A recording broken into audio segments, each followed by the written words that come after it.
Buenas tardes a todos. Soy Alejandro Wagner, director ejecutivo del Acero. Bueno, esta noche, tarde-noche, en nuestros países de Latinoamérica nos encontramos una vez más para, en esta ocasión, debatir sobre un tema estructural y también a futuro, que evidentemente es primordial en nuestras agendas. En cualquier agenda de cualquier, diría, decision maker de cualquier industria, será una noche muy interesante para debatir y reflexionar. La excusa es el estudio de asimetrías competitivas, de desindustrialización, que le encargó al Acero hace un tiempo atrás al doctor Germano Méndez de Paula. El doctor nos ayudó a entender y hacer un muy buen análisis que él ahora va a pasar a explicar acerca de cómo las asimetrías competitivas han dejado en los últimos años en una situación desventajosa a las economías de Latinoamérica contra las economías de Asia principalmente. Así que hoy lo que los voy a invitar a ustedes es a escuchar primero al doctor Germano, que nos va a dar una primera charla inicial donde va a describir ese estudio que después obviamente emitiremos a partir del término de este webinar, emitiremos por todos nuestros canales de manera más detallada para quien quiera profundizar, pero hoy el doctor nos va a ayudar a entenderlo en unos 20 minutos, en las principales conclusiones y cifras que arroja el estudio. Después de esos 20 minutos, la idea nuestra es que cada uno de los representantes por país nos pueda traducir un poco ese análisis técnico en la realidad que está viendo su organismo y esa persona misma en su país. Así que después del doctor Germano, voy a presentar a Diego Kovacs de Argentina. Él es director ejecutivo y economista jefe de la Unión Industrial Argentina. Seguido a Diego, vamos en orden de abecedario, Marco Polo, Melo López. Marco Polo nos acompaña hoy como representante de la Coalición de Industria, es además presidente ejecutivo de ASO Brasil. Seguido a Marco nos va a acompañar desde Colombia, Imelda Restrepo. Imelda es directora del Centro de Estudios Económicos de la ANDI, la Asociación Nacional de Industrias de Colombia. Y por último, cerrando, Fernando Lanís. El ingeniero Fernando es representante hoy en día de la CONCAMIN, de la Confederación de Cámaras Industriales de México. Así que, en definitiva, tendremos unos 10 minutos cada uno para, como decía, traducir un poco esos números que nos va a presentar primero el doctor Germano a la realidad de cada país, a interés. Y al final de las 4 conversaciones vamos a hacer un pequeño debate de preguntas y respuestas, así que los invito a que las vayan pasando por Zoom. Les recuerdo un dato importante: aquellos que estén escuchándome en español y estén escuchando esto por Zoom, pueden tocar en el símbolo del mundo y elegir su traducción en portugués o viceversa. El doctor Germano y Marco Polo van a hablar en portugués, así que a los que hablen español pueden escuchar la traducción y viceversa, al resto de los speakers serán en español. Así que sin más, lo invito al doctor Germano al estrado. Ahí está, ahí lo veo, doctor. Un gusto verte nuevamente. Prazer vê-lo você, hermano. Você me escuta bem? Obrigado. Ótimo. Também. Bueno, então, estou muito ouvindo. Muito obrigado. Obrigado. Prazer para você compartilhar isto e deixo para você os 20 minutos. Muito obrigado. Muito obrigado. Então, queria agradecer inicialmente ao Acero, Alejandro e sua equipe pelo convite para elaborar esse estudo sobre as desvantagens ou assimetrias competitivas da indústria latino-americana em comparação com países selecionados da Ásia. Eu vou dedicar meus 20 minutos à apresentação sintética desse estudo, que é muito mais denso, mas por questões de tempo nós vamos nos concentrar nas mensagens e nos valores principais, nos números principais dessa análise. Por favor, o próximo slide.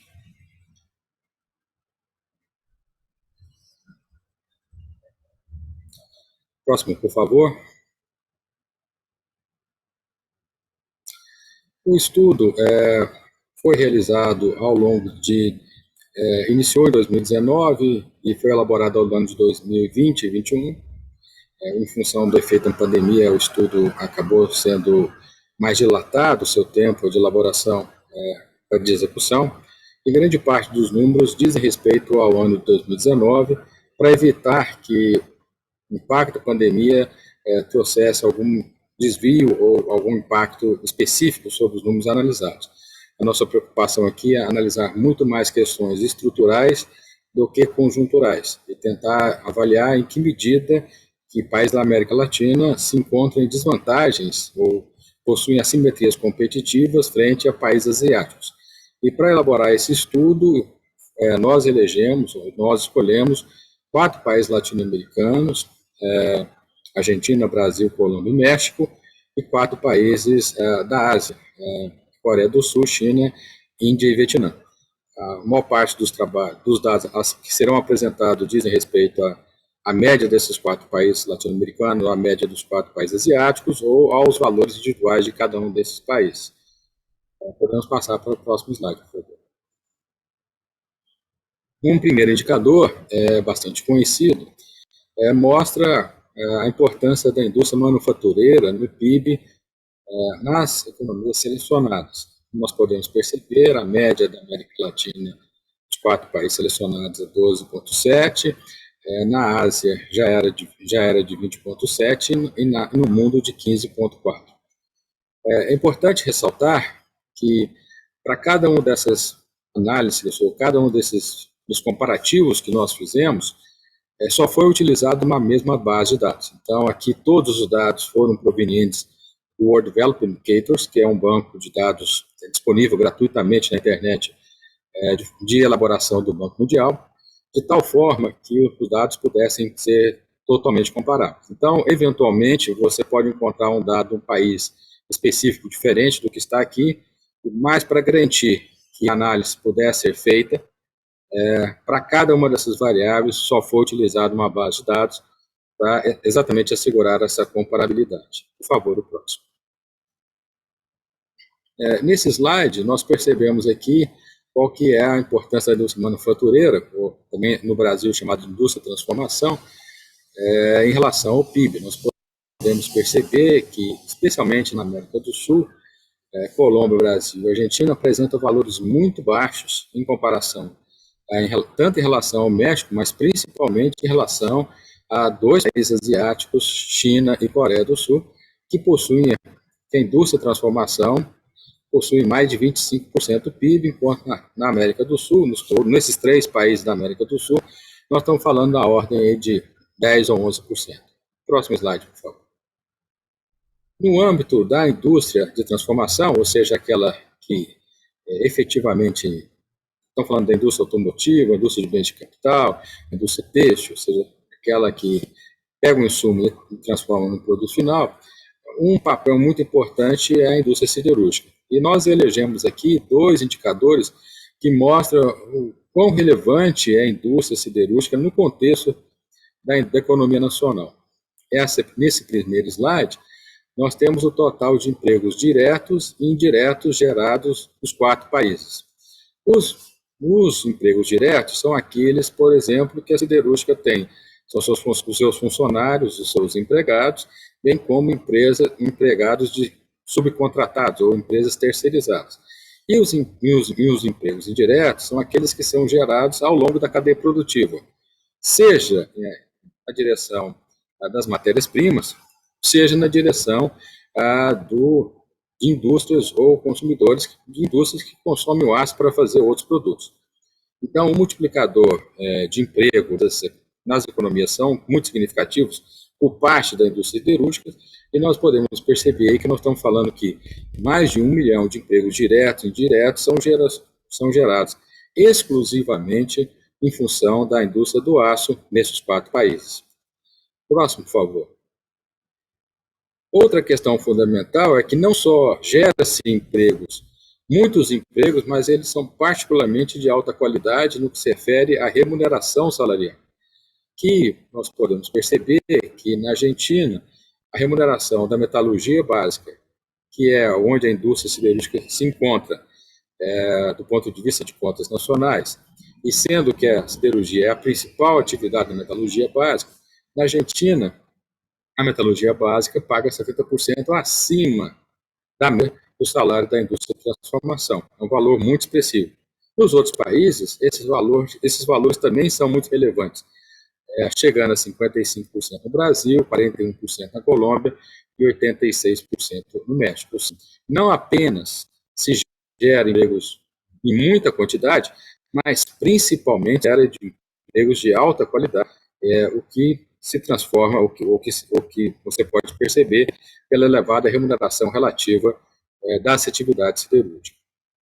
Próximo.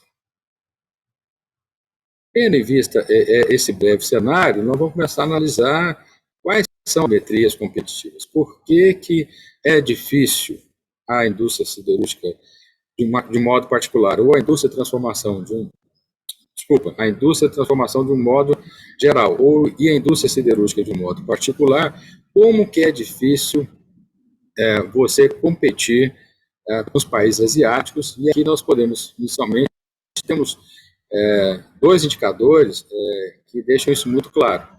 O primeiro, um primeiro indicador diz reputação.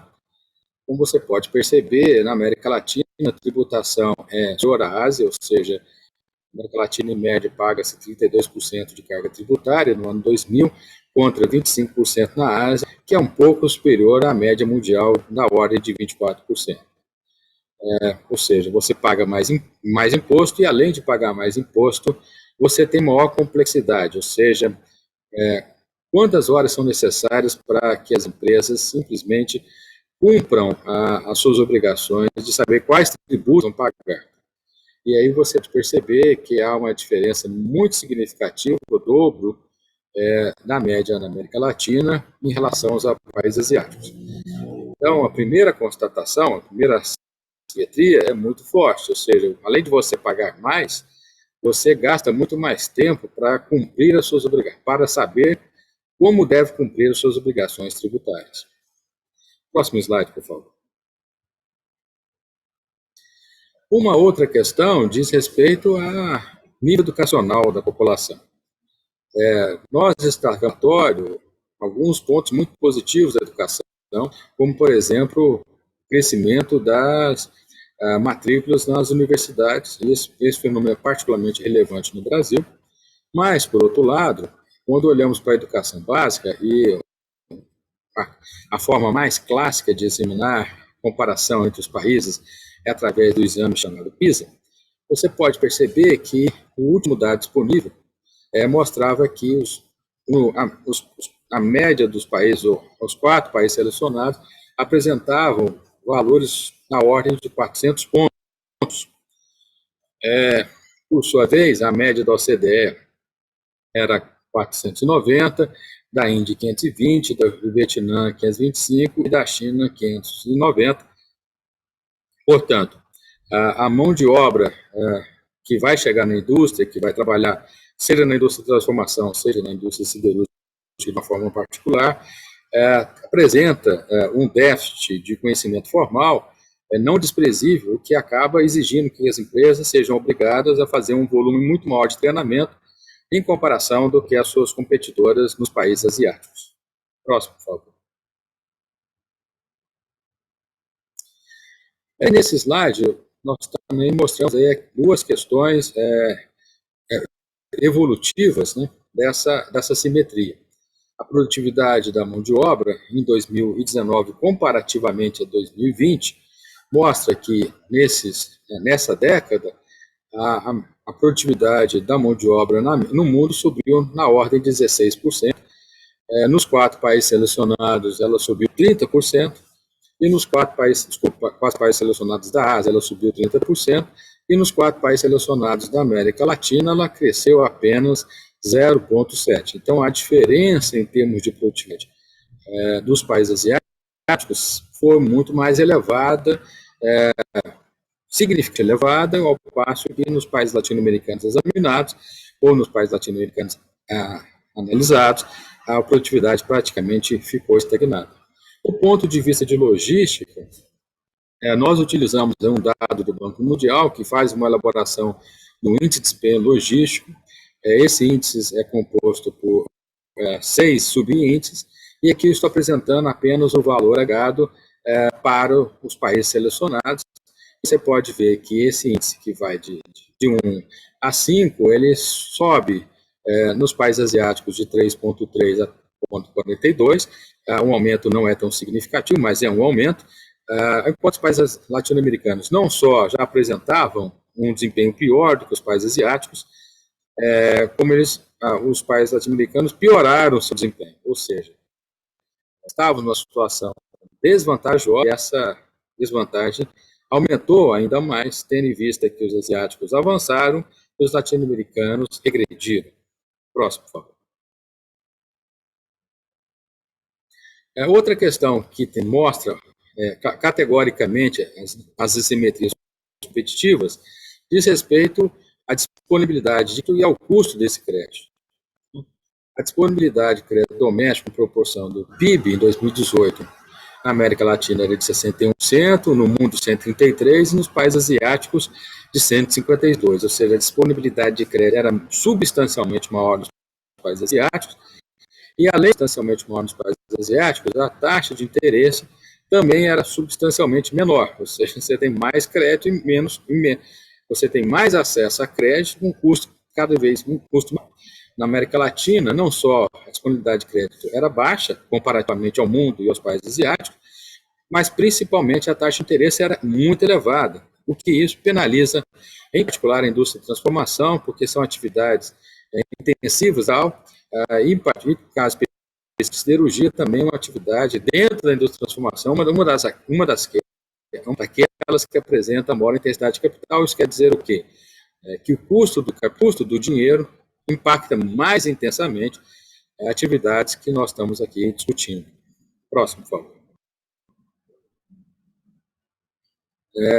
Do ponto de vista de empregos, que é a preocupação fundamental, em particular pensando a longo prazo para as economias e para o desenvolvimento do país, nós podemos perceber que a América Latina apresentava um desempenho relativamente menor em termos de geração. A indústria de transformação tinha um desempenho relativamente pior do que a média mundial e da América Latina, mas o que talvez mais importante seja a evolução, que é mostrado na parte de baixo desse slide. Ou seja, não apenas nós gerava menos emprego, a indústria de transformação gerava menos emprego como proporção dos empregos totais da economia, como nos países asiáticos, essa participação aumentou 1,5%, na América Latina caiu 0,6% e no mundo caiu 0,5%. Ou seja, nós estamos perdendo o bonde da geração de empregos de alta qualidade. A indústria de transformação é um dos setores que apresenta uma das maiores taxas de remuneração, uma das maiores pagamentos de salários por hora nas economias. Próximo, por favor. O cenário, nós aqui tentamos examinar questões mais estruturais, e uma outra questão fundamental é que você investe pouco, proporcionalmente, na América Latina. Ou seja, esse indicador se chama formação bruta de capital fixo, que capta ou que captura a proporção de investimentos que são feitos na economia e que são decisivos para o crescimento a longo prazo do país. E o Brasil, embora seja caracterizado mais como um país emergente, apresenta uma taxa de investimento relativamente baixa, de 19,3%, comparativamente ao mundo, de 23,4%. Considerando que você está falando de economias emergentes, era se esperar que o valor dos investimentos realizados na América Latina fossem superiores à média mundial, porque a média mundial, evidentemente, é muito impactada pelos valores dos países desenvolvidos. Então, esse o dado duplamente ruim, ou seja, é mais baixo do que o mundo, e era de esperar que ele, em se considerando o estágio das economias analisadas, era de esperar que ele estivesse numa situação maior do que a média mundial. Próximo, por favor. Uma última parte do estudo diz respeito a uma análise do fluxo de comércio, e esse fluxo de comércio é feita uma análise detalhada da cadeia metal-mecânica, que envolve setores como bens de capital, ou seja, a produção de máquinas, equipamentos, e a indústria automotiva, citando aqui os mais importantes. Nós, nessa análise, usando os dados disponíveis na base da Comtrade, que é uma base de dados das Nações Unidas, em 2010, os chineses tinham um superávit setorial dos produtos metalmecânicos da ordem de 858 bilhões de dólares. Em 2019, isso já passou para 1,3 trilhão de dólares. Então, são valores bastante expressivos. E olhando exclusivamente, então, a relação bilateral América Latina e China, nós constatamos que em 2019 os países da América Latina tinham um déficit comercial com China da ordem de 2,4 bilhões de dólares, e a cadeia metalmecânica, por sua vez, tínhamos um déficit comercial de 91 bilhões de dólares. Faça, por favor. Então, a partir desse contexto, a gente tenta avaliar quais são as recomendações de política industrial para esses países, olhando do ponto de vista agregado, porque, evidentemente, o país encontra-se numa situação particular, tem o seu ciclo eleitoral distinto, evidentemente isso impacta nas políticas adotadas por cada um desses países, e aí a questão aqui é mostrar, ressaltar a importância das cadeias de valor, como que esses países devam se inserir nessa cadeia de valor, e, em particular, tentando não só inserir em novos processos produtivos, novos mercados, mas principalmente não perder o tecido industrial já existente. As sociedades latino-americanas gastaram muito tempo, dinheiro, esforço para montar um parque industrial relativamente complexo, e para perdê-lo é muito mais que para perder esse parque é muito mais rápido e muito mais fácil do que o que se vigorou no passado em sua construção e consolidação. Então, a lógica aqui é que nós temos que, de certa forma, estimular as empresas nacionais, entender que empresas nacionais, todas aquelas que operam nesses respectivos países, independentemente do seu capital, a adensar a cadeia produtiva com maior especialização e com implementação, e para melhorar esse adensamento da cadeia produtiva é necessário maior gasto de investimento, pesquisa e desenvolvimento e esforço inovativo. Por fim, próximo slide, por favor. Citamos algumas pré-recomendações, orientações que deveriam ser os marcos orientadores do que deveria ser uma política industrial que tentasse estimular a competitividade e a produtividade, que aumentasse o grau de diversificação da estrutura produtiva, para não ficar simplesmente dependente de alguns poucos setores, que se mostra arriscado do ponto de vista macroeconômico, a necessidade de estimular a modernização do parque industrial e por conta disso, o processo de esforço inovativo, fortalecer essa base empresarial e, não menos importante, provavelmente o mais importante, gerar competências relevantes, permanentes em recursos humanos, o que mostra a relevância da indústria de transformação, que sempre foi o setor que teve a capacidade de gerar maior quantidade de empregos de alta qualidade, e desejamos que esse continue sendo o futuro dos nossos países.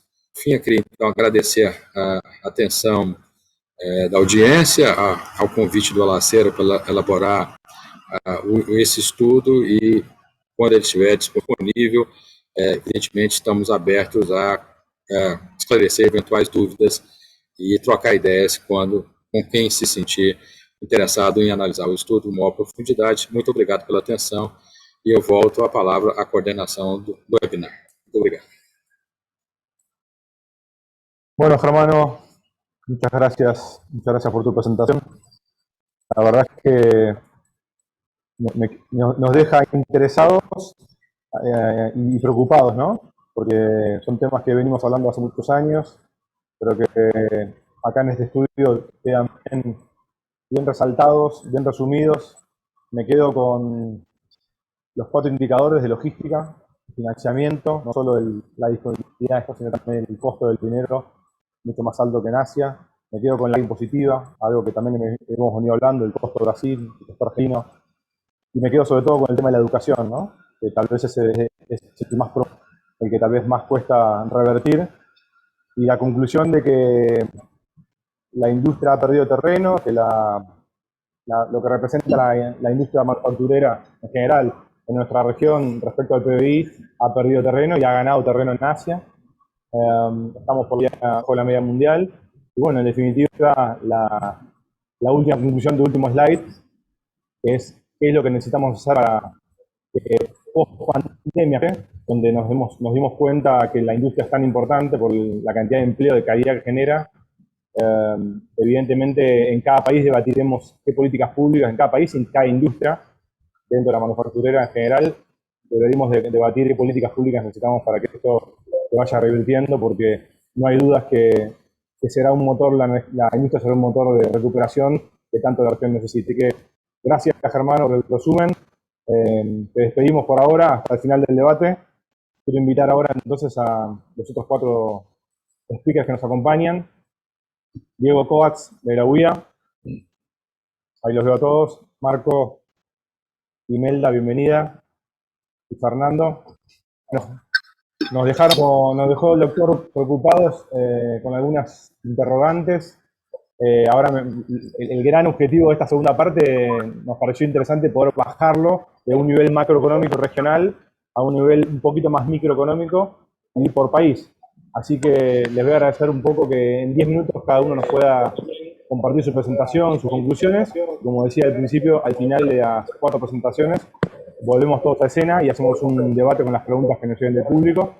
Así que, Diego, Argentina primero, la UIA, todo tuyo. Gracias, Alejandro. Muy buenas tardes a todos. Agradecerte, Alejandro, la invitación y al acero, este panel y a la presente mano. Voy a tratar de complementarla con unos de Argentina en estos 10 minutos. Y también a mis colegas del panel. Creo que celebro que haya encuentros regionales para discutir temas micro de estructura productiva, que a veces la coyuntura de estos países hace que haya poco espacio de discusión de los temas estratégicos y estructurales de la región y la verdad que no hay muchos foros para hacerlo. La siguiente slide, por favor. Y puedes ir pasando todas hasta completarla, que está animada. Yo simplemente quiero dividir estos 10 cortos minutos, ahí está perfecto. En la Argentina, la anterior, por favor, que pasaste, vivir un poquito de historia de la Argentina y después ver un poquito de perspectivas de algunas ideas como para pensar el futuro. Eso dialogar un poco en algunos hitos que uno puede pensar en este primer cuarto de siglo a nivel global y cómo esos fueron un poco encajándose con la historia reciente de Argentina a nivel industrial. Este gráfico que tienen acá es el PIB industrial per cápita, es decir, deflactado por el crecimiento de la población de largo plazo de la Argentina. Yo no quiero irme mucho para atrás, me gustaría tomar los últimos 20 años, dado que estamos a punto de un cuarto del siglo XXI, y cuando Argentina estaba atravesando su crisis económica y productiva ya por el 2001, la industria había caído casi 35 puntos en términos per cápita, y esto lo comentó Germán al pasar. China, después de 15 años, ingresaba a la Organización Mundial de Comercio. Es decir, había un temita chiquitito que uno veía por aquel entonces. China prácticamente no comercializaba con la región hace 20 años, nos ponía una definición de cambio totalmente drástico en las relaciones globales 20 años después, ¿no? Hoy China es el primero o segundo socio comercial de América Latina, obviamente comprando recursos naturales, vendiendo productos industriales, con un déficit, como decía Germano, muy marcado en lo que es manufacturas, y en particular el rubro metalmecánico, ¿no? 10 años después, ustedes ven el grafiquito, nadie lo pensaba en la Argentina, la industria se recuperaba y duplicaba su PIB per cápita, y en Alemania se acuñaba este término de industria 4.0, ¿no? Esta revolución tecnológica. Fueron los alemanes los que primero empezaron a hablar de estos temas y los que pusieron en Occidente en el relanzamiento de las políticas tecnológicas e industriales. Primero por estas nuevas tecnologías, la conectividad, la nueva forma de producir, la nueva forma de usar los algoritmos y los datos en la producción, y sobre todo también como respuesta a que China ya estaba ocupando todas las cadenas globales de valor, espacios en la industria, ¿no? Nosotros ahí en la Argentina, y creo que también en Brasil ocurrió algunos años después, en la región también menos drástico, pero también emergió, entramos en un estancamiento y en los últimos 10 años recuperamos hasta el 2011, hemos perdido casi 20 puntos per cápita, ¿no? Para estar en niveles de participación de la industria del PBI, como decía Germano, entre 15 y 17% de acuerdo a qué metodología tomemos. Y hoy, 2021, como tercer granito, tenemos este cambio en términos de la economía circular, la revolución energética, de la electromovilidad, es decir, que se combina con esta revolución de la industria 4.0, que va a cambiar en muchos aspectos los próximos 20 años. China ingresa a las cadenas globales de valor, se relanta ya la tecnología en un cambio de la función de producción a nivel global, y hoy estamos viendo un cambio en la concepción en la concepción ambiental, en la electromovilidad, ¿no? Y eso va a definir los próximos 20 años, y en particular la región, como decía Germano, y Argentina sobre todo, estancado hace más de 10 años y cayendo en materia de Producto Bruto Industrial. ¿Por qué presento en estos 3 minutos estos 3 grandes hitos vinculados con nuestra historia? Porque, como decía Germano, es como urgente pensar los próximos 20 años, dado los cambios que estamos viendo, para no seguir perdiendo terreno, y que la región dé respuestas a los temas de exportaciones, sustitución de importaciones de forma eficiente, empleo formal y bien remunerado, como genera la industria, y en particular la siderúrgica y la metalmecánica, continuar este estancamiento en los próximos años. Y entonces, tirarles algunas pistas, la que viene, por favor. Me gusta mostrar los desafíos que tenemos con Asia, con el mundo, esta slide, para después entrar en cuestiones específicamente industriales. Esta es el principal producto de exportación de Argentina, es la soja y sus derivados, ¿no? Y América del Sur en particular, Argentina, todo. Brasil, y en menor medida somos grandes jugadores, como vemos a la izquierda, en soja. Ahora, cuando uno quiere agregar valor, transformar esta materia prima en productos con marca, chacinados, empresas multilatinas que multipliquen el agregado de valor, ahí tienen unos dólares proxy que sirve como indicador, como dólar por tonelada, etcétera. Nos muestra el mundo la dificultad que esto implica, incluso con los países de Asia y con el rol que está teniendo China. Son los países desarrollados y los países con más capacidad de hacer buenas públicas y con macroeconomías ordenadas, la que han ganado espacio y las que tienen mayor rol en todo lo que tiene que ver con la industria de mayor valor agregado. Esto es en lo que naturalmente la región, o por ahí Argentina, tiene ventaja en recursos naturales. Imagínense cuando uno entra en materia industrial, como decía Germano, y quiere pensar las grandes cadenas donde tenemos recursos naturales, pero también oportunidades de agregación de valor, la que viene. Por favor, la que viene. Eso les mostraba en materia de alimentos, que uno debería pensar que sea relativamente fácil. Les doy 2 ejemplos que me parecen muy ilustrativos, porque por acá creo que tiene que venir nuestra agenda. Claramente, la región sigue oportunidad de recursos naturales, digo, en el caso de Argentina en particular, con Vaca Muerta, con nuestros sectores energéticos, el gas natural, tenemos una oportunidad de ubicarnos por lo menos en estos 15 años de transición, en un rol importante a nivel energético, a nivel local, como también como oportunidades de exportación a todo el mundo y a la región. Pero como decía Germán, el gran desafío que tenemos es esta ventaja que tenemos todavía muchos de nuestros países en recursos naturales, sea proteína vegetal, sea minerales, sea energía, sea carburos, sea minerales para adaptación, como el caso del mineral de Yacil. Sí, nuestro gran desafío, cómo agregamos valor, tanto agua viva en el cómo producimos. Hay capacidad de generar proveedores locales en muchas productivas, ni hablar del agro con maquinaria agrícola, o el sector siderúrgico vinculado al desarrollo de los hidrocarburos en toda América Latina. Aguas arriba, proveedores, cómo producimos, aprender de lo que Estados Unidos, Europa, en el cual el recurso natural lo rodean con capacidad industrial, servicios asociados, y también en muchas cuestiones también aguas abajo, agregando valor en cuestiones tradicionales. Miren, estos son proxies, nada más son ejemplos que nos gusta usar a nosotros de Argentina cuando hablamos de posibilidades industriales. ¿Cuánto es el dólar por tonelada? ¿Cómo se multiplica? Casi por 10 cuando uno pasa al polietileno, donde hay muchísimas oportunidades de exportación o de sustitución de importaciones que vienen de otros países de la región, como es la urea para el sector del agro, y ni cuando uno entra con mejor inserción en las cadenas globales de valor, y ojalá algún día cadenas regionales de valor. El packaging para los alimentos o las autopartes en el mundo que se viene de la electromovilidad, cómo se multiplica hasta 70 veces veces ni hablar, y ustedes lo conocen mejor que yo, estos son proxies, lo que es transformar mineral de hierro en acero o heladeras o sembradoras. Por ahí pasa un poco la agenda de la región, no pensar recursos naturales versus industria, sino y industria y servicios. Digo, cómo generamos buenas políticas públicas para agregar valor aguas arriba, aguas abajo, en muchos recursos que todavía este mundo, que está cambiando en términos de electromovilidad y energía, nos da una ventana de 20 años de oportunidad. Justamente aprovechar estos 20 años donde muchos de nuestros recursos son estratégicos y eso rodearlo con un sector productivo mucho más pujante y mucho más dinámico. La última. ¿Por qué decía lo de electromovilidad? Porque el ejemplo es el litio. Obviamente, relativo al mineral de hierro, incluso al cobre, el litio es mucho más pequeño, pero es la estrella de nuevo. Nos siguen viendo la región, y en particular con esta relación deficitaria que hay en materia de bienes industriales con Asia, como productores de materias primas, producir el litio, las baterías, China, Estados Unidos, algunos países de Europa. Estas son las discusiones que se vienen. ¿No? Hay un mundo que va a la electromovilidad, un mundo que va a la economía circular, un mundo que va a la gestión eficiente de los residuos. La región cuenta con recursos naturales, muchos de los países de la región, ahora van a hablar mi colega de México, Brasil, de Colombia, tienen base productiva, no es que parten sin base productiva, lo que hay que tener es buenas políticas públicas. Y a lo que decía Germán, y con esto cierro, y particularmente para el caso argentino, hay tres como grandes agendas que todos los conocemos.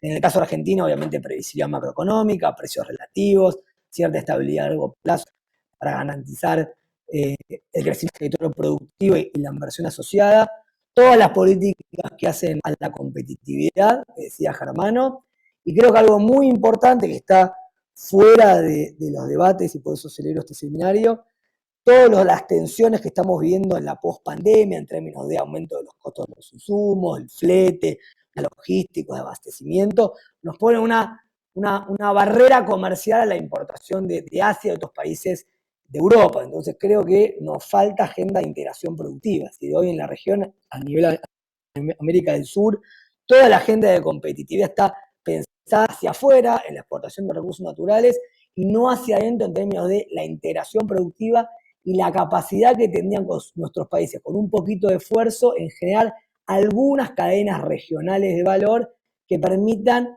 que se vuelva a incrementar el comercio intraindustrial en nuestros países. Digo, hay que tener, sabemos que hay diferentes cosas, sabemos que cada país es lógica, que tiene su inserción externa definida hace muchos años, pero es importante, cuando uno piensa política productiva, política industrial, dejar un espacio para la política externa y dejar un espacio donde pueda haber una conjunción de oportunidades sectoriales para incrementar, aunque sea gradualmente, el comercio regional. La experiencia europea nos da un buen ejemplo de esto, algunos elementos en Asia también.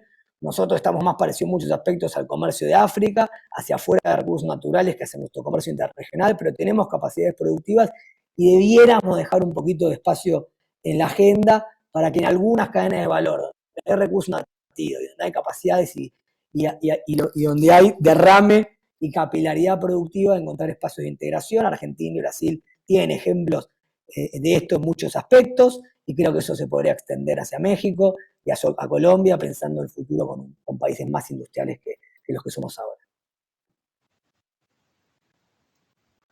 Muchas gracias, te quedo abierto después para el espacio de las preguntas. Grande, Diego. No, muy bueno. En tiempo, en forma, me gustó mucho. Te iba a hacer un par de preguntas que te las voy disparando, que llegan por el chat de Zoom y también mías. Me quedo con la exportación, algo que también en Argentina se viene discutiendo hace mucho: cuál es el huevo o la gallina, cuál es la solución, si es bajar la inflación, si es fortalecer el mercado interno, si es integrarse el mundo. Y me gustó que lo conectaste con lo más actual, ahora en esta víspera de la COP26 en Glasgow.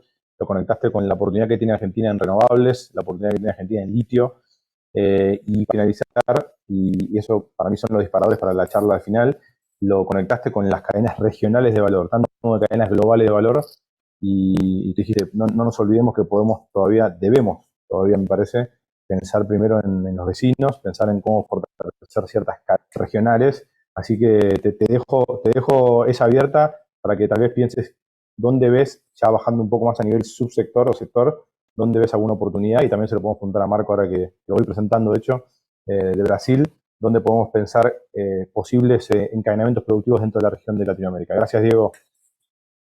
Marco, bienvenido. Gracias a vos, Alejandro. Gracias, Diego. Bueno, invito a Marco Polo, entonces, como les decía, Marco es presidente de ASO Brasil, presidente ejecutivo de ASO Brasil, pero además es representante de la coalición industrial, una coalición que representa gran parte del PIB industrial de Brasil, unas 14 industrias concentradas, y Marco hoy las representa, así que, Marco Polo, te dejo tus 10 minutos y muchas gracias por estar con nosotros hoy. Muito obrigado, Marco. Bom, boa tarde a todos. Eu queria inicialmente agradecer ao Alejandro, ao Alacero pelo convite para participar desse webinar, e gostaria também, de imediato, parabenizar o professor Germano pelo excelente trabalho realizado sobre a constatação das assimetrias competitivas entre a América Latina e a Ásia. Eu vou começar apresentando a importância, a representatividade da indústria de transformação brasileira. O primeiro slide, por favor. Bom, ela representa 11,3% do PIB, representa 48,5% das exportações brasileiras de bens e serviços, 65,4% do investimento em pesquisa e desenvolvimento e 24,1% da arrecadação previdenciária patronal. No próximo slide, nós vamos poder, por favor, o próximo, nós vamos poder verificar o efeito multiplicador da indústria de transformação na economia, quer dizer, o poder de gerar crescimento. Interessante a gente notar que para cada R$1 produzido na indústria, são gerados R$2,67 na economia brasileira. E nos demais setores, à direita, a gente pode verificar que são menores. A agricultura com 1,75, comércio e serviços com R$1,49.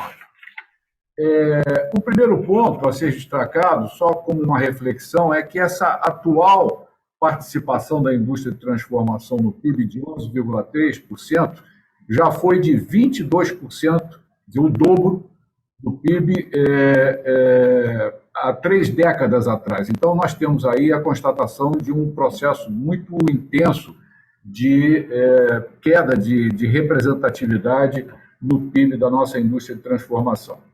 Eu gostaria também de comentar rapidamente, no próximo slide, por favor, a representatividade da coalizão indústria, que o Alejandro mencionou, que eu tenho a honra de coordenar.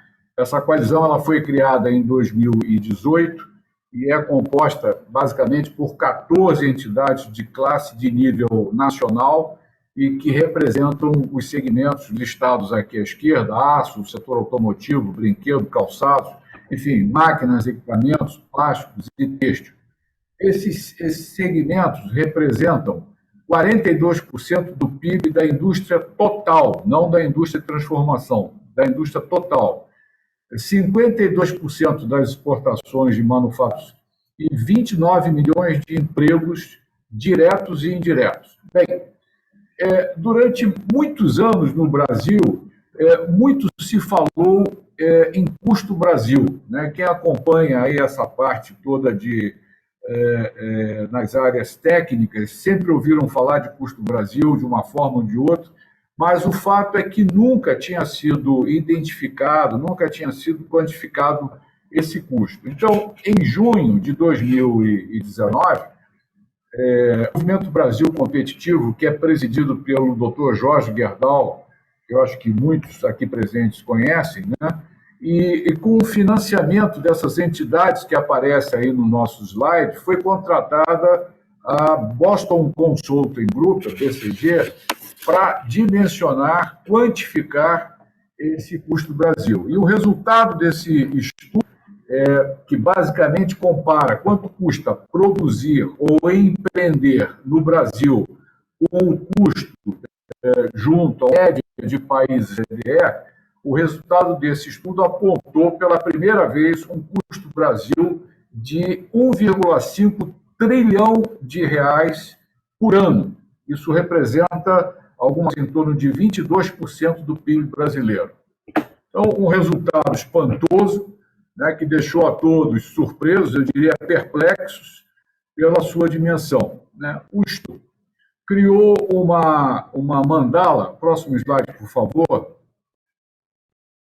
com 12 elementos que compõem esse custo do Brasil. Eu não vou me deter aqui no detalhe do slide, depois eu posso, inclusive, disponibilizar o estudo para aqueles que têm eventualmente interesse em conhecer, mas, dentre esses elementos que estão listados, nós temos aqui a parte referente à infraestrutura, emprego de capital humano, financiamento, acesso a insumos básicos e tributos, entre outros, outras variáveis que entram na composição desse custo do Brasil. Acho que é importante eu ressaltar que o governo federal ele se envolveu diretamente no acompanhamento do estudo, participou de todas as reuniões junto com a Coalizão Indústria, junto com o MBC, e, fundamentalmente, designou um executivo, né, que passou CEO desse processo referente ao custo do Brasil, para conduzir as medidas necessárias, buscando aí a redução desse gigantesco custo. Muito trabalho tem sido realizado para se obter sucesso na redução do custo do Brasil, e eu diria que alguma coisa já foi obtida, bastante representativa, mas grande parte, entretanto, das medidas que nós precisamos para a redução desse custo passa pelo Congresso Nacional, né, com todas as dificuldades que o processo legislativo apresenta. O trabalho do professor Germano traz uma realidade, eu diria, mais grave ainda, quando ele compara a nossa competitividade ou as nossas assimetrias competitivas com a China, com a Índia, com o Vietnã e com a Coreia do Sul, que tem resultados significativamente melhores que a média dos países da OCDE. Nesse momento, é importante também, eu acho que trazer como informação, no âmbito da Coalizão Indústria, por favor, próximo slide, nós estamos trabalhando junto com o Movimento Brasil Competitivo e a Fundação Getúlio Vargas para tentar definir, junto com o governo federal, uma métrica, uma sistemática que possa acompanhar e identificar a evolução desse custo do Brasil, seja para cima, seja para baixo. E nós tomamos essa iniciativa de trabalhar nessa métrica porque ajustamos com o ministro Paulo Guedes, ministro da Economia brasileiro, que a redução do imposto de importação, a tarifa externa comum, na indústria de transformação, deveria ocorrer simultaneamente com a redução do custo do Brasil. E, no nosso entendimento, essa é uma grande conquista que nós obtivemos, porque o governo do presidente Bolsonaro é um governo liberal e tem na sua política econômica, nos seus pilares, a abertura comercial. Então, é importante a gente dizer que não somos contra a abertura comercial, apenas entendemos que precisamos corrigir nossas assimetrias competitivas, precisamos ganhar competitividade sistêmica para enfrentar em melhores condições a competição internacional. Quando a gente fala nessa competição internacional, né, todos nós sabemos que no comércio existem sempre duas vertentes, acesso ao mercado de um lado e defesa comercial do outro. Em ambas, nós precisamos ter competitividade para enfrentar a competição. Então, vou recorrer de novo ao professor Germano, que no seu trabalho menciona que, devido às grandes assimetrias competitivas desfavoráveis às economias latino-americanas, frente aos competidores asiáticos em geral e à China em especial, a defesa da cadeia metal-mecânica e a indústria do aço é fundamental, uma recomendação feita no trabalho do professor Germano. Então, interessante a gente mostrar o próximo slide, por favor, que mostra que a China, em 2000, ela participava com apenas 1,4% das importações de produtos siderúrgicos no Brasil. Isso representava alguma coisa em torno de 12 mil toneladas. Em 2020, a China passa a participar com 43,4% das importações, alguma coisa em torno de 900 mil toneladas entre os produtos siderúrgicos importados. Nós temos ali no meio, em vermelho, o que mostra a escala entre os países. A produção anual de aço no Brasil equivale a 11 dias de produção na China, para mostrar o nível de relação das duas economias. Se nós olharmos para o próximo slide, por favor, nós vamos verificar que os países que detêm o maior excesso de capacidade no mundo são aqueles que têm também o maior número de processos de defesa comercial. Então, nós estamos trazendo aqui não só a questão da competitividade, a questão, vamos dizer assim, das assimetrias competitivas, nós estamos pegando aí o bloco asiático, mas também a questão referente às práticas comerciais adotadas por esse país, que fazem com que, por exemplo, no caso do Brasil, a China tenha tido essa evolução gigantesca em relação à participação das importações. Vamos relembrar que no total de 560 milhões de toneladas de excesso de capacidade, no mundo, no caso siderúrgico, apenas a China, é responsável por cerca de 121 milhões de toneladas. Na vertente de acesso a mercado, se nós olharmos para os resultados da balança de manufaturados no Brasil, próximo slide, por favor. Nós vamos verificar claramente a falta de competitividade das exportações brasileiras, quer dizer, aonde nós deveríamos estar apresentando os melhores resultados pelo valor agregado dos bens exportados, é aonde, de maneira recorrente, sistemática, nós apresentamos déficits muito importantes. Então, 68 bilhões de dólares de déficit em 2018, 74 bilhões em 2019 e 78 bilhões de dólares em 2020. Então, por conta do nosso sistema tributário atual, a indústria de transformação brasileira tem hoje, na exportação, em torno de 7% de resíduos tributários por conta da chamada atividade dos impostos. Já concluindo, eu diria que a correção das assimetrias competitivas através da redução do custo do Brasil, ela é uma prioridade absoluta para a indústria brasileira do aço, para a indústria de transformação brasileira, para a coalizão indústria e para o próprio governo brasileiro. Então, nós temos aí um desafio monumental que exige um engajamento e comprometimento. Eu diria que é um trabalho que tem que ser feito de forma persistente e obstinada. Acho, entretanto, que nós já avançamos bastante, Identificamos primeiro, dimensionamos esse custo do Brasil, coisa que não tinha sido feita historicamente. Temos um governo envolvido, comprometido em avançar no trabalho da redução desse custo, Uma coisa é a iniciativa privada falar que existe um custo do Brasil de 1,5 trilhão de reais. Outra coisa é o governo brasileiro reconhecer esse custo do Brasil e entender que é importante trabalhar na sua redução. Temos o compromisso do ministro da Economia de que a abertura comercial será feita em sintonia com a redução do custo do Brasil. Estamos criando, como mencionei, uma métrica de comprovar a evolução desse custo, que é fundamental para saber se subimos ou se reduzimos.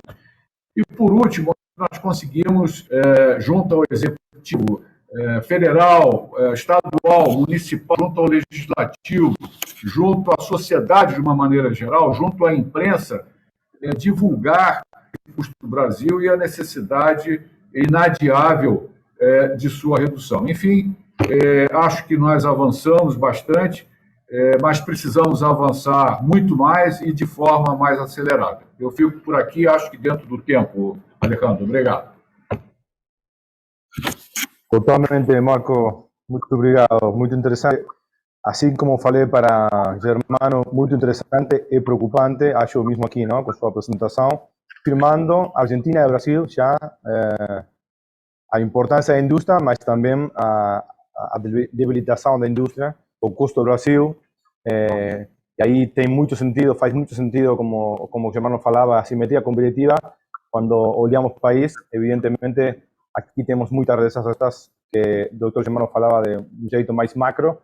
Agora estamos vendo como o custo do Brasil, o custo argentino dan certo disso, mas também a importância, não? Um real multiplicado por 2,67 para o resto da economia, 50% das exportações manufactureras. Acho que esos son dos dados que tenemos que preservar para continuar dialogando y para hacer este tipo de conversaciones y este tipo de estudios, porque acho que nuestras asociaciones tienen ese rol fundamental de lucir las necesidades de la industria para nuestros policy makers, para nuestros gobernantes. Entonces, acho que estos estudios profesionales que usted falou son o input necesario que los gobernadores de turno o gobernantes de turno precisan para tomar las mejores decisiones, ¿no? Así que muy buen aporte, muy buen ejemplo do Brasil nesse sentido. Marco, muito obrigado. Falamos ao final. Ok. Obrigado. Bueno, voy a presentar ahora al tercer speaker, a la tercera speaker, nuestra mujer de la noche, Imelda Restrepo de la ANDI. Bienvenida. Imelda, como les comentaba, es de la Asociación Nacional de Industrias de Colombia. Imelda hoy en día se desempeña como la jefa del Centro de Estudios Económicos de la ANDI y tal como están haciendo nuestros antecesores, va a tratar de bajar un poco estas macro tendencias algo preocupantes y también el valor de la industria, en este caso de Colombia. Así que, Imelda, te dejo con los oyentes. Muchas gracias. Mil gracias al Acero por la invitación. Definitivamente este es un panel que había que hacerlo, que es sumamente interesante y por supuesto unas felicitaciones muy especiales, profesor Germano, donde definitivamente nos mostró una realidad que todos la conocíamos, nos deja preocupados, pero yo creo que también nos deja con unos grandes desafíos. No sé si está la presentación, pero de todas maneras empiezo con lo que quería compartir con ustedes. En el caso de Colombia, pues lo que mostró el profesor claramente también se da. Tenemos una industria que se ha venido desacelerando frente al total de la economía, una participación de la industria en la economía en su conjunto se reduce 2 puntos. Estamos hablando que hace unos años uno hablaba de una industria del orden del 24%, hoy en día habla de un nivel mucho más bajito. Y obviamente esto nos pone en un reto: ¿qué hacemos y cómo hacemos para reactivar la economía?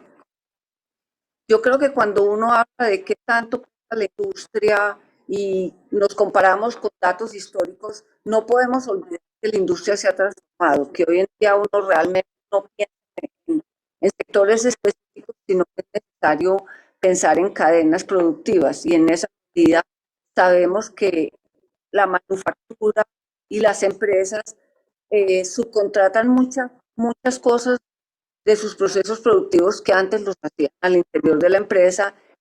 Entonces ahí definitivamente tenemos que mirar hacia dónde seguir. Yo creo que el gran reto, y ahí quiero comentarlo, ¿cuál es? ¿Cómo reactivamos la industria manufacturera? ¿Cómo convertimos un mundo que en este momento nos presenta unas oportunidades que tenemos que aprovechar? Así lo ha mostrado claramente Diego. ¿Y qué haríamos? Uno siempre, la primera reacción es: pensemos en política pública.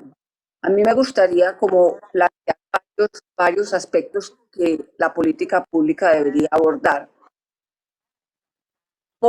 En primer lugar estaría la competitividad. Uno dice que es competitividad, realmente competitividad es todo: tributario, laboral, logística, el sector, y ahí la política pública tiene un gran reto. Otro tema clarísimo es el fortalecimiento de las cadenas productivas y tener un encadenamiento donde no solamente tenemos que pensar en las cadenas productivas al interior de cada uno de nuestros países, sino cómo buscamos unas cadenas productivas que se integren en la región, como estamos en cadenas productivas latinoamericanas. el talento humano, y aquí yo creo que el mensaje que quisiera enviar es, obviamente cada vez es más importante identificar las habilidades que necesita el sector empresarial, que hagamos una perspectiva de la academia que hay ciertas necesidades, pero desde el sector empresarial le tenemos que contar a la academia cuáles son esas habilidades y competencias que se necesitan. Entonces, como adelantar un poquito a un mensaje que quisiera dejar, es si queremos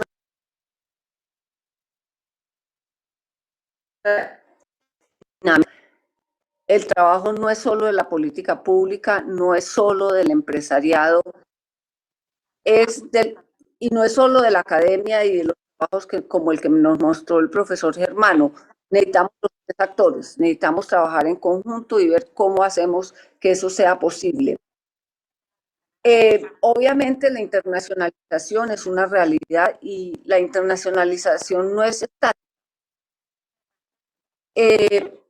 Antes hablábamos de apertura de la economía, luego pasamos a hablar de tratados de comercio, hoy en día estamos hablando de nearshoring y reshoring. En este trayecto a través de la internacionalización, en algún momento se habló de guerra comercial, que posiblemente sigue. Aquí, ¿qué querría decir? Tenemos que mirar y adaptarnos a esas nuevas internacionalizaciones. Y desafortunadamente, pero la presentación queda a disposición. Una de las cosas que quería mostrar es que hablamos de una primera revolución industrial, de una segunda revolución industrial. Nos lo decía claramente Diego, ahora podemos hablar de una cuarta revolución industrial y quizás en menos de 5 años estaremos en una quinta o en una sexta revolución industrial. El lapso en estas revoluciones industriales es cada vez más corto. ¿Eso que nos exige? Que no nos podemos quedar quietos. Tenemos que identificar estas grandes transformaciones que están ocurriendo en el mundo, anticiparnos a ellas y buscar las oportunidades que estas revoluciones industriales nos dan. Y en este momento, ¿dónde estaría una de estas oportunidades?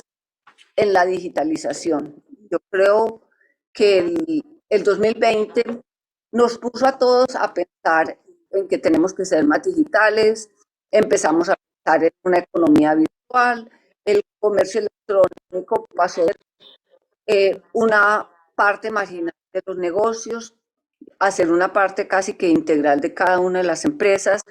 Todos los procesos se volvieron mucho más digitales. Sin embargo, esto es solamente el primer paso. Tenemos que pasar ya a una transformación digital, no digitalización, sino transformación digital. Y yo creo que ahí, además de lo que se necesita en infraestructura, lo que se necesita en conectividad, lo que necesita en capacitar el talento humano para que se apropie de las tecnologías cada vez más disruptivas, tenemos también que ver cómo la mentalidad del mismo sector empresarial piensa en esta transformación digital, que ya es una realidad.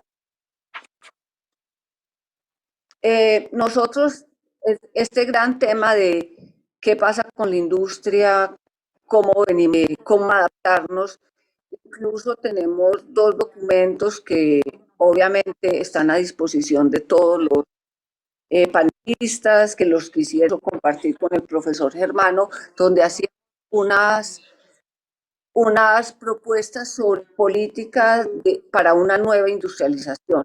Hicimos uno en el 2015, hicimos otro en el 2017 y más que todo lo que serán no los grandes preceptos, tenemos que volvernos más internacionalizar, tenemos que aprender una serie de cosas, sino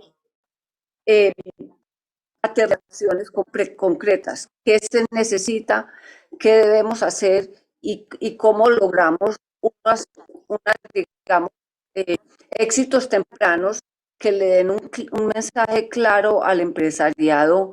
Esta es una región donde hay que invertir y esta es una región donde hay que quedar. Y además de eso, lo que queremos es darles la idea de que los mensajes y las propuestas nuestras de política pública deben ser igualmente. El mundo va cambiando, entonces lo que uno quizás pensaba que era la política pública para el futuro ya no lo es. Entonces, pensemos siempre en cómo vamos transformando, cómo nos volvemos cada vez más flexibles y igualmente cómo nos adaptamos a la incertidumbre, que es una realidad. El riesgo hay que manejarlo. Y finalmente quisiera ir, el sector empresarial tiene también un reto. Mi mensaje al principio era, tenemos que trabajar academia, sector público y sector empresarial. Y yo me tomo el atrevimiento de dejarle 4 grandes temas de tarea al sector empresarial. El primero, más productivo. Hay que buscar unas cadenas productivas debidamente coordinadas y que los encadenamientos no sean simplemente una reacción, yo necesito un comprador o necesito un cliente, sino cómo fortalecemos tanto a proveedor como a cliente. Necesitamos también un talento humano que esté contento con lo que está haciendo, que se sienta satisfecho, pero también que responda a las necesidades no solo actuales, sino a las necesidades futuras. Es decir, la actualización y capacitación debe ser permanente. Y el último, lo conocemos, la reconversión industrial. Tenemos que tener una reconversión, una vigilancia tecnológica de manera que vamos adaptando nuestros procesos productivos, que posiblemente los de mañana no van a ser los que tengamos hoy, y identificar las brechas tecnológicas y ver cómo cerrar. Esto es muy rápidamente lo que quería compartir con ustedes. También quedo abierta a cualquier pregunta, discusión y con la esperanza que este tipo de paneles se sigan manteniendo hacia el futuro. Muchísimas gracias. Gracias, Imelda. Muy también, muy interesante. Me quedó muy bueno, aparte mencionaste algunos temas que todavía no han sido traídos. Obviamente que la agenda es enorme, pero me gustó el tema del talento, me gustó el tema del concepto del clúster que siempre también discutimos. Esto no es privado y academia, buen elemento. Me parece muy interesante. Trajiste el tema del talento y la digitalización, también 2 temas muy modernos que hacen a la industria. Me parece que, en mi opinión, una de las salidas que nos pueden bajar el gap de esas asimetrías competitivas es el buen uso de esas tecnologías y efectivamente el talento que tanto contamos en Latinoamérica. Así que me gustó. Y lo último, las 4 recomendaciones para el sector privado que también tenemos que hacer de nuestro lado, me parece muy responsable. Y los 2 documentos que mencionaste con políticas públicas, porque también, de hecho, cuando conversábamos en su momento con el doctor Germano, siempre pensamos que el segundo documento entregable que podría seguir a este estudio sería justamente eso. ¿Qué políticas públicas podríamos evaluar por país para no solo quedarnos en la queja, por así decirlo, y en el reclamo, sino también brindando soluciones? Yo mencionaba anteriormente que Brasil hizo un buen trabajo en hacer una buena metodología con una consultoría privada y entregar ese documento al gobierno de turno. Son ese tipo de cosas las que tenemos que hacer e impulsar especialmente en nuestras asociaciones, así que lo celebro también. Imelda, te despido por ahora y nos vamos a la última parte para una preguntita. Muchas gracias. Bueno, y convido, ya habiendo pasado un poco más de la hora, cumpliendo los tiempos, invitamos al último palestrante de México, Fernando Alanís, como les comentaba, hoy representando a la Confederación Nacional de Industrias de México, también otro país pujante de la región, con sus diferencias y sus similitudes seguramente, Fernando, que nos vas a contar. A veces más cerca del norte, del hemisferio norte, pero también vinculándose con el sur muchas veces. Así que bueno, Fernando, dejo tus 10 minutos y te agradezco también nuevamente que te hayas sumado. Muchas gracias.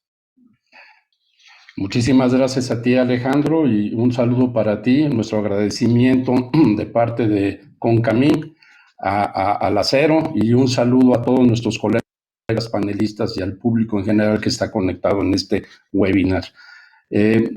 Solamente como información, Concamín es un organismo cúpula en México que agrupa a 124 cámaras industriales, tanto nacionales como regionales, representa el 30% del Producto Interno Bruto, es el generador del 42% de los empleos formales del país y el 90% de las exportaciones. Es una agrupación que tiene un peso específico en el país y estamos trabajando justamente en tratar de posicionar la voz y propuestas del sector industrial a la política pública.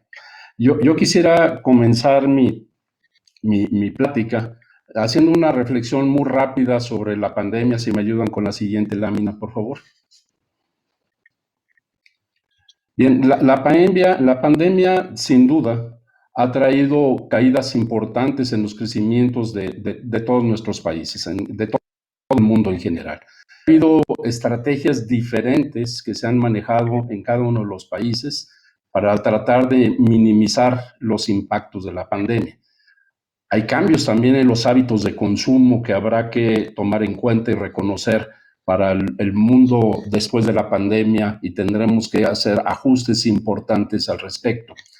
Hay presiones inflacionarias que se han venido generando justamente por los paquetes económicos de rescate que se fueron dando en los diferentes países y que tomará tiempo el que estas situaciones inflacionarias se vayan poco a poco diluyendo. Tomará 3, 4 años una vez que termine la pandemia para que esta situación va a normalizarse.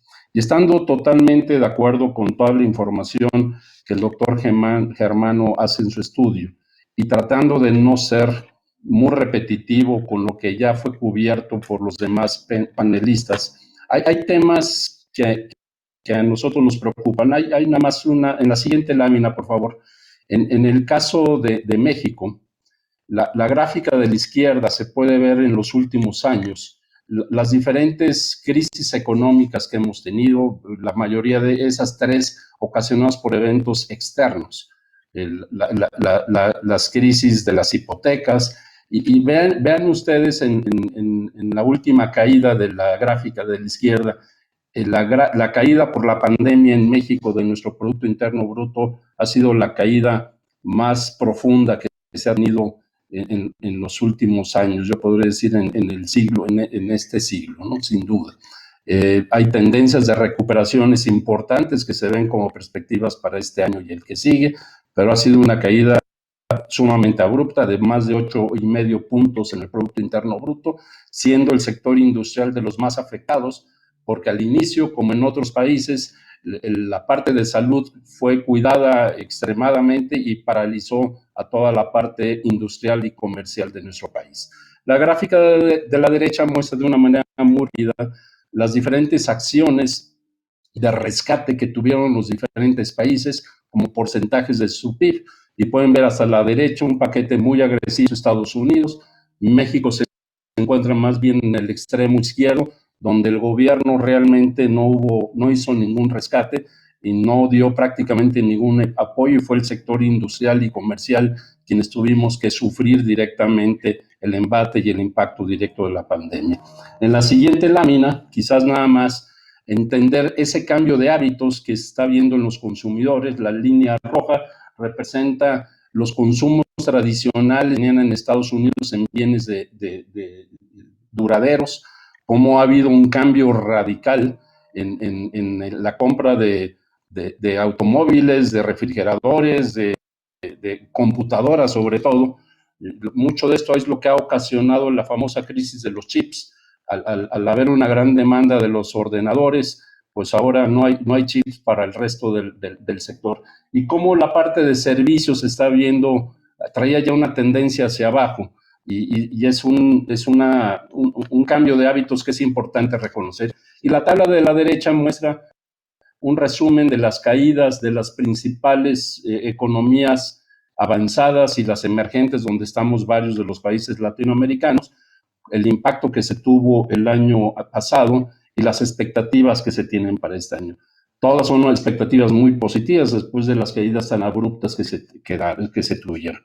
Yo quisiera poner sobre la mesa, además de la parte educativa, además de la parte tecnológica que ya se abordó, hay un tema importante en la siguiente lámina, y es la parte la parte política que hemos tenido que estar afrontando en todos lados. hay un desencanto en general con los modelos políticos tradicionales.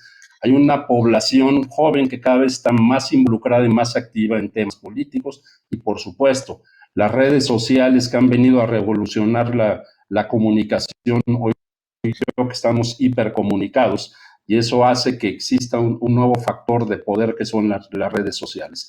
Y el populismo que ha surgido en gran medida en todo el mundo para buscar ese reencuentro con la población más necesitada o para imponer algunas ideologías que se han venido desarrollando. En la siguiente lámina, por favor. Latinoamérica no es la excepción y el populismo también está muy presente. Y esto lo que está ocasionando, además de toda la problemática estructural que ya comentó el doctor Germano, es que haya un nuevo modelo político que busca el rescate de los más pobres, lo cual es algo muy loable y es algo importante, pero con una visión de muy corto plazo y señalando normalmente a las empresas, a la clase media alta, como los villanos de la película. Muchos estudios han indicado que todo esto está teniendo una repercusión muy importante, aparte en la competitividad de los países. Los índices de riesgos de los diferentes países latinoamericanos han ido creciendo, lo cual hace que seamos menos atractivos para la inversión. En la siguiente lámina hay muchísimos indicadores a nivel mundial, seguramente ustedes tienen acceso a muchos de ellos. Este es uno de los indicadores de los índices de riesgo país. Del lado izquierdo está el caso de Estados Unidos con un índice de 1.5, que es un nivel sumamente favorable. El caso de China, que es el del lado derecho, tiene un factor del 1.9. Y si seguimos viendo algunos otros indicadores en la siguiente lámina, por favor, traemos el caso de Chile, que quizás es uno de los países latinoamericanos que mejores desempeños han tenido en la parte de riesgo país.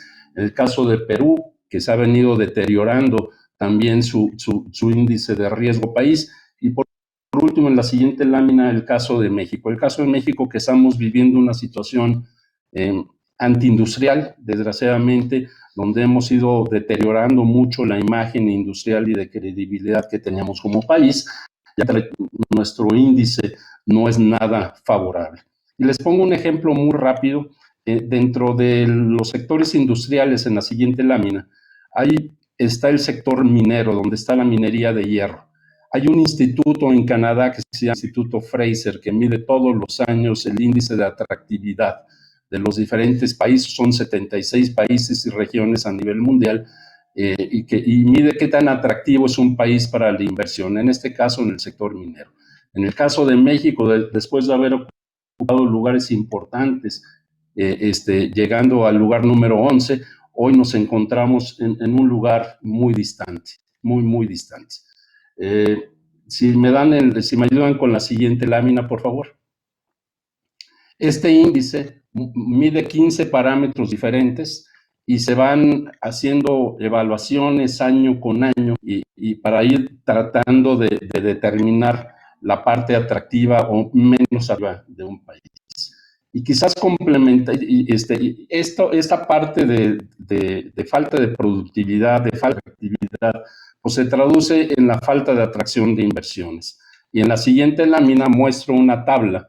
En el caso de la inversión minera en México, la caída que ha venido teniendo a lo largo de los años, siendo 2012 un año que se tuvieron inversiones por 8,000 millones de dólares en nuevas operaciones mineras, y bueno, un 2020 que si bien se ve muy afectado por el COVID, llegando a los 2,890 millones de dólares, también la tendencia que traíamos ya era muy a la baja por la falta y la caída de atractividad que tiene en México y que desgraciadamente hemos perdido.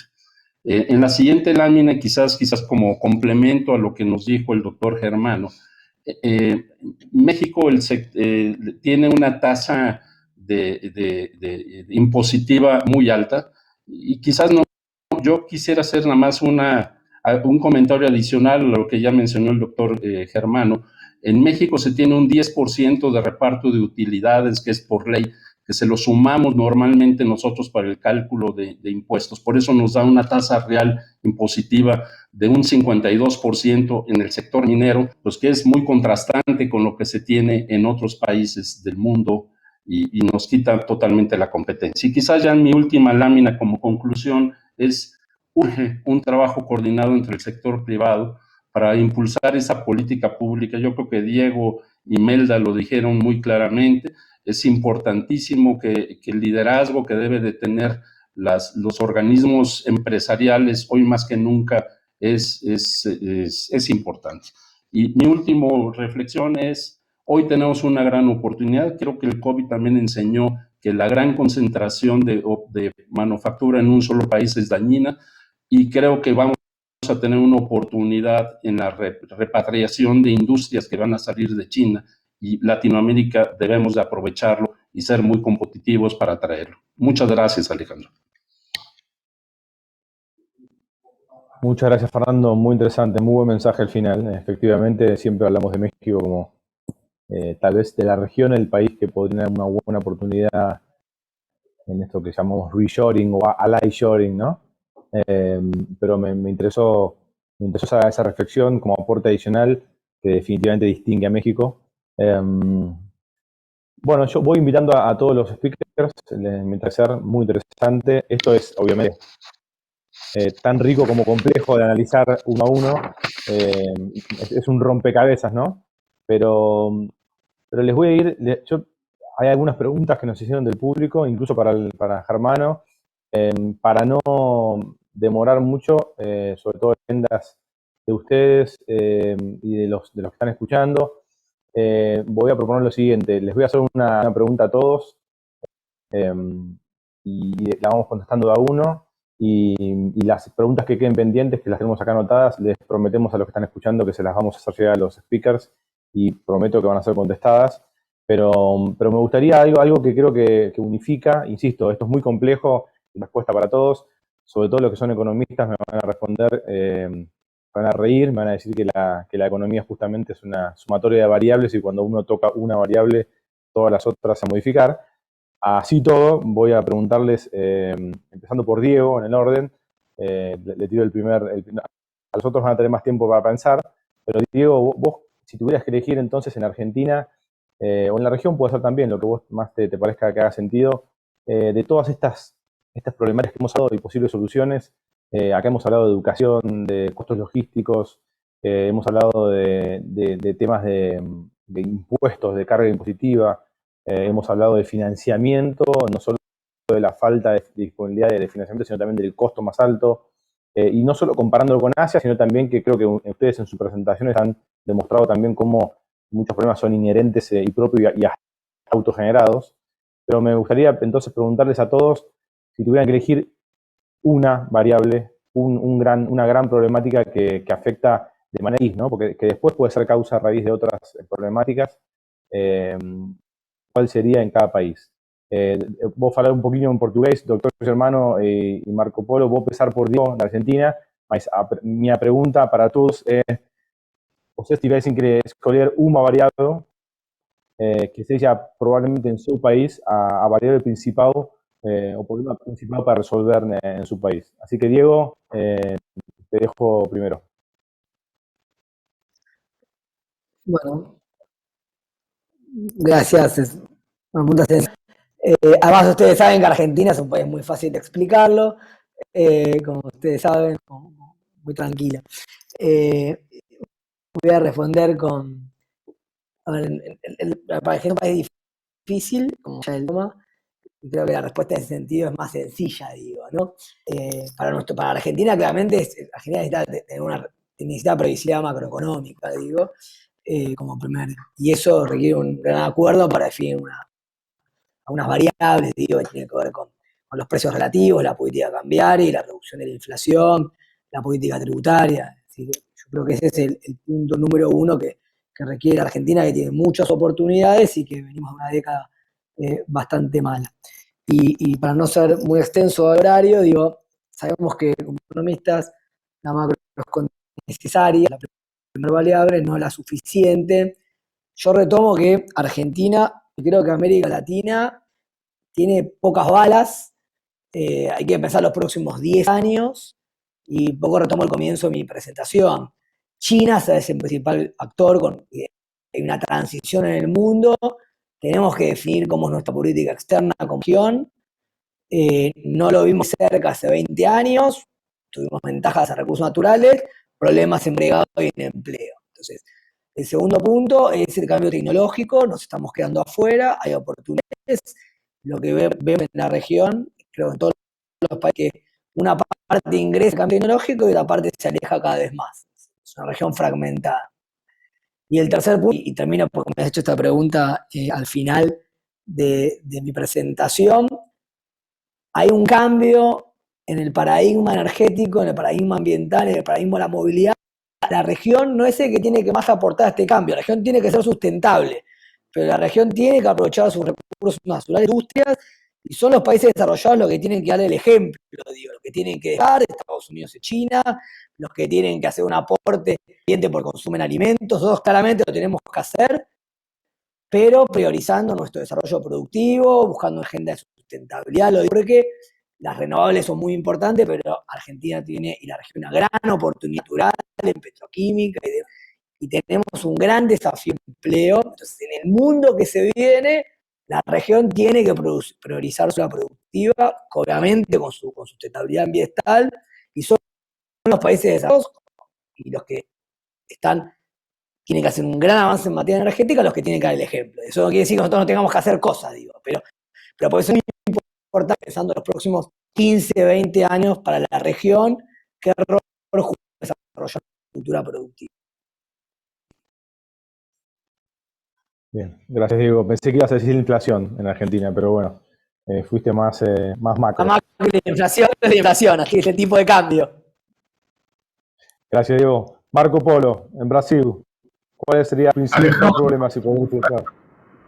Alejandro, face ao adiantado da hora, e para ser bem objetivo, eu diria que a prioridade absoluta é a redução do custo Brasil e, dentro da redução do custo Brasil, reforma tributária. Sobre consumo é a grande prioridade que pode dar competitividade à indústria. E, para médio prazo, adiante, educação. São os dois grandes pontos que eu ressaltaria aqui em termos de Brasil. Y Marco, ¿y cómo ve você a posibilidad de esa reforma tributaria, considerando las nuevas, o próximo año tem eleições no país, sabendo isso? Nós temos hoje no Senado Federal duas grandes partes da reforma tributária. Uma referente ao imposto de renda, e o governo tem grande interesse nessa reforma, porque é fonte para atender programas sociais, eles precisam de recursos. E, de um outro lado, a reforma sobre tributação de consumo. Nós vemos que as duas reformas têm que caminhar em conjunto. E no Senado, eu acho que tem uma chance muito grande de aprovação. Então, eu diria que seria aprovado a grande perspectiva ainda esse ano no Senado, de maneira que no próximo ano voltasse para a Câmara para ser aprovado. Essa é a perspectiva que nós estamos trabalhando, Alejandro. Muito claro. Obrigado, Marco. ¿Cuál sería tu respuesta desde Colombia? Desde Colombia, en este momento, el gran la estabilidad económica. Creo que es un tema a nivel casi que mundial. Sabemos que todo, mejor dicho, se gastaron mucho fiscalmente el año pasado y en este momento tienen que volver a ajustar sus finanzas públicas.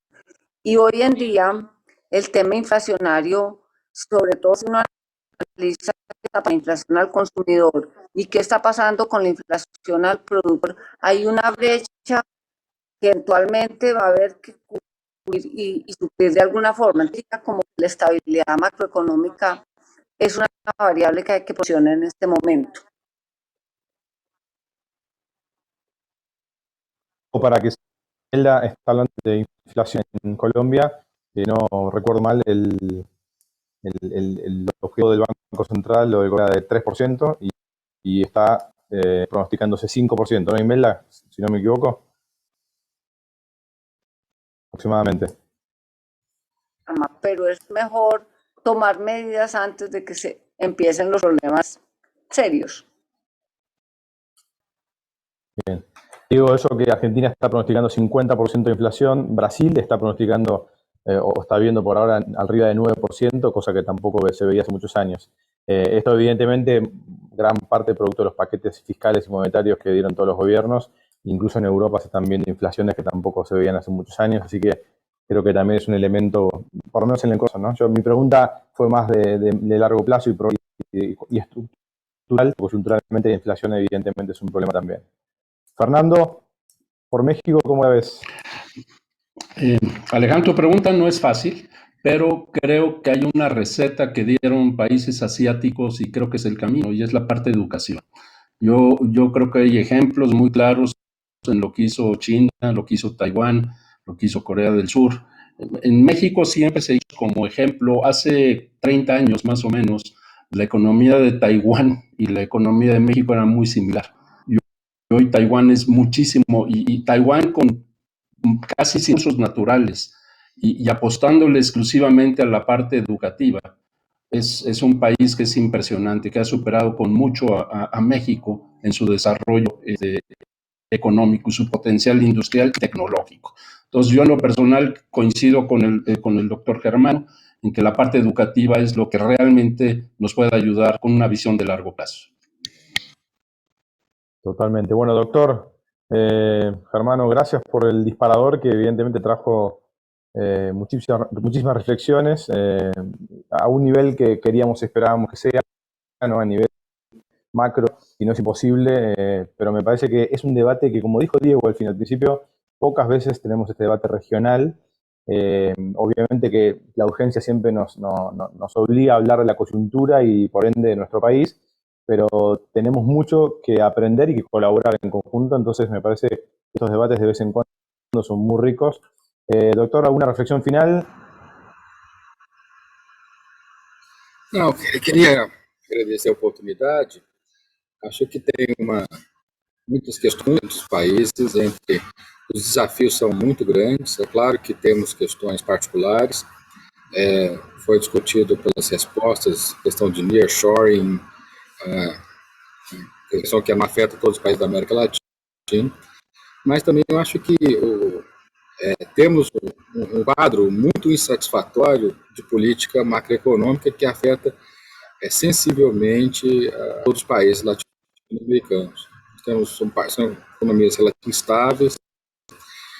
Nós, em particular, aí, no Brasil, que eu tenho mais familiaridade, você tem um cenário de baixo investimento, como eu destaquei, para a América Latina como um todo, e aqui no Brasil é muito proeminente essa questão. E, infelizmente, do ponto de vista, olhando do ponto de vista macroeconômico, os impactos sobre a indústria, em particular, eu acho que o problema principal é que essa instabilidade, como foi discutido no caso argentino, essa instabilidade leva a uma situação de economia com um stop and go, com muito mais stop do que go. E a gente precisa ter um crescimento econômico no país afetados negativamente. Então, é importante que a indústria precisa de condições favoráveis para investimento, porque ela tem um custo, ela tem uma necessidade, ela tem uma intensidade de capital que as outras atividades não possuem. Quando nós mudamos drasticamente o cenário macroeconômico, é esse setor que vai pagar a conta inicialmente. Outros setores são muito mais flexíveis, carregam um custo de capital muito menos importante, sofrem muito menos com capacidade ociosa, e efetivamente o retorno, o payback, é muito mais longo em projetos industriais do que em vários outros setores. É isso que, de certa forma, nós não conseguimos, de certa forma, talvez passar para a população em geral. Um efeito macroeconômico, ele não é igual para todos os setores. Da mesma forma que nós temos um multiplicador de emprego muito mais alto no setor industrial do que nos outros setores, esse setor é aquele que é mais penalizado pela instabilidade macroeconômica, que, infelizmente, é muito grave nos nossos países. E, talvez mais grave em um país do que outro, mas nós não vivemos um mundo de brigadeiro.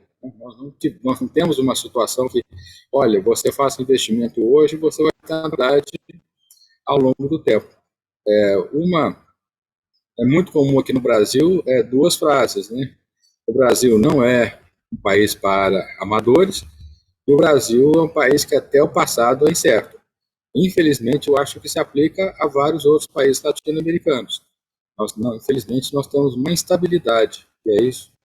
De um lado, nós temos instabilidade, economias que crescem relativamente pouco, e nós somos obrigados a competir com países que são muito mais estáveis, simetrias competitivas, vantagens competitivas muito grandes conosco. E como que nós vamos competir, sendo que nós estamos num ambiente em condições tão favoráveis? Aí você fala, esse jogo não começa de 0-0. Nós já começamos perdendo por alguns gols de diferença. E aí, como nem sempre nós vamos ter Pelé e Maradona disponíveis para jogar, é muito difícil menos empatar esse jogo. Agradeço pela atención. Totalmente. Bueno, no quería hablar de fútbol. Diego pidió que no hablemos de fútbol porque creo que la semana que viene jugamos entre Argentina y Brasil, así que dejemos el fútbol por lado. La macroeconomía y la estabilidad macroeconómica, evidentemente, junto a la educación, evidentemente yo los rescato como los grandes salientes de estas conclusiones. Cuando hablamos de macroeconomía y educación, entonces es imposible dejar de pensar en la política, que cómo impacta esas dos grandes drivers, pero eso será para otra charla. Pero creo que cumplimos nuestro objetivo. El título de este webinar era la importancia de la industria pandemia y presentar el estudio de asimetrías competitivas. Entonces creo que quedó más que claro a nivel general y a nivel país la importancia de la industria, pero también las amenazas que si no son resueltas y si no formamos parte de esa solución, como decía Imelda, público-privada, seguiremos dejando pasar oportunidades que ahora muchas, reshoring, recursos naturales, creo que ahora sí se presentan oportunidades. De vuelta, si hacemos la tarea en Latinoamérica, que no es fácil, pero se puede, podríamos tener una oportunidad de bajar ese gap y esa inequidad que tanto necesitamos. Así que Marco, Germano, Imelda, Fernando y Diego, un placer, un lujo contar con ustedes. Los voy a invitar de vuelta a que sigamos conversando de una otra temática y muchas gracias. Al resto, están escuchando, lo dejamos con una que les pedimos por favor que nos completen para poder tener feedback y mejorar para la próxima. Muchas gracias a todos. Hasta la próxima.